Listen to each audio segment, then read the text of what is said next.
Well, in case you haven't heard, there's a little football game on Saturday. Ohio State and Michigan meeting once again in the game, and for the second year in a row, Toledo's going to get you ready with the Rally of the Rivals downtown Friday from 3 to 6 as we welcome in two guys who know quite a bit about Ohio State-Michigan football. Jack Muhort, St. John's grad, played for Ohio State. Jeremy Miller, St. John's grad, played for Michigan. Gentlemen, thank you for joining us tonight. Thanks for having us. Tell me a little bit about Rally of the Rivals on Friday. Yeah, so it was an event that was really spawned by Dean and Dave Ball, local entrepreneurs, and they wanted to come up with an event to capture the traffic coming from, that's either traveling from Columbus to Michigan or Ann Arbor to Columbus. And just to have an event where we can bring both fan bases together, you know, with this being the epicenter of the rivalry, really. And the University of Michigan's campus was supposed to be downtown Toledo as it was, so what better place than to have it at Fleetwood's on Friday to celebrate the rivalry. But Jack, Ohio won the war. They won Toledo, and so it's a Buckeye State now. That's absolutely right. I mean, that's the way I see it, Mark. But no, like to Jeremy's point, you know, there's so much tradition and rich history in this rivalry, and I think so much can be traced back to Toledo, Ohio, and that's the cool part about it. And we are uniquely positioned to capitalize on the fanfare. There's a lot of faithful from each university stationed here in Toledo, Ohio. So, you know, why not bring everybody together on Black Friday, do a little shopping, and then decompress downtown at Fleetwood's from 3 to 6. So we're really excited about it. First year was a great turnout, and we expect the same this year. And the great thing about Toledo is there's so many houses divided, families divided, where mom's side's on Ohio State side, dad's side's on Michigan side. One weekend of the year we can get together and have some fun together. No, absolutely. And some of the other things we'll have at the event, we'll have some inflatables, cornhole, we'll have the Amelia Earhart's performing out on the turf field there, and also a puppy bowl. So there's going to be a lot of puppies there for people that want to come out and, you know, pet the dogs. It'll be a good time for everybody and fun for all ages.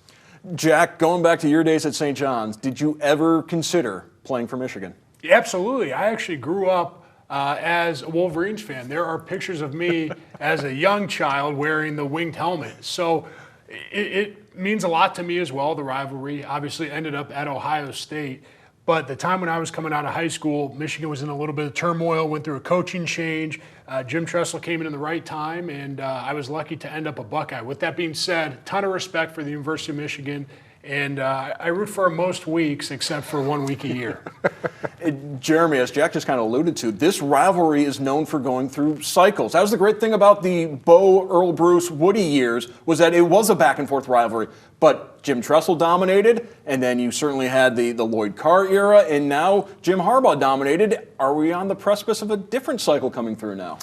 I mean, I hope not personally. I hope that the streak continues. But, yeah, I mean, in life, there's cycles and ebbs and flows in everything we do. And with this new world of NIL, Michigan's been reluctant to participate in those. It now seems like they're ready to enter the races, the arms races, if you will. So we'll see. I mean, Ohio State has an incredible roster this year.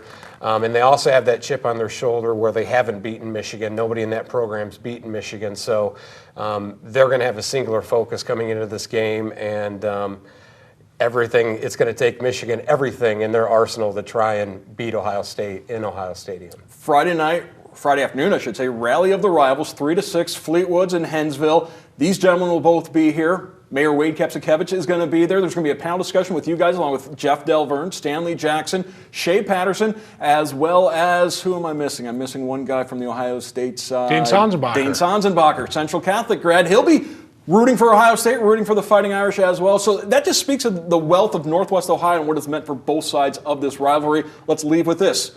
Both of you guys, predictions for Saturday. I mean, obviously, if you just look at on paper, Ohio State should win, but I'm going to go with my heart, and Michigan's going to win. Jack? Well, I'm going to say the Buckeyes, but Jeremy's right. This is a game where you throw the records out. Everything that's happened previously up to this point in the season doesn't matter. So I know it'll be a close game. It always is, but I'm going with the Buckeyes. And one thing I want to say is first 250 people 248. 248. Wearing Get one of these snazzy shirts. So show up early, come eager, And also, Mayor Wade is going to be doing trivia. So bring your best trivia questions for Mayor Wade and try to stump him. Yeah, we know Mayor knows his baseball. He also knows his Ohio State Michigan football. That's going to be fun to watch. Again, that is going to be Friday, 3 to 6 at Fleetwood's downtown as well as Hensville. Jack Muehlert, Jeremy Miller, thank you so much for joining us tonight.